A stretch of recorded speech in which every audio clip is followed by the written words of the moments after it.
Hi there, Lucas from UQ Army here. In this video, we'll go over a type of QR code that will get you all the feedback you need to improve your services, the Google Reviews QR code.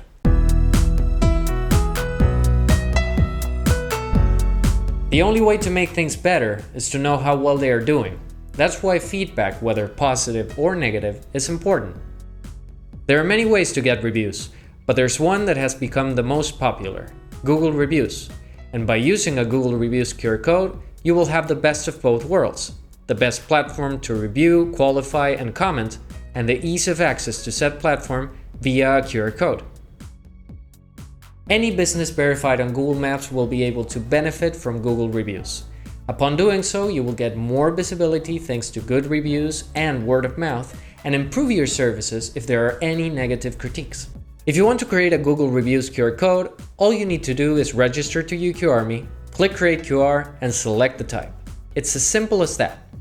Well, that's it for now. Hope you found this video useful. If you did, please give it a like, share it with your colleagues, leave us your comments or questions, and subscribe to our channel for more videos about QR codes. See you later and take care.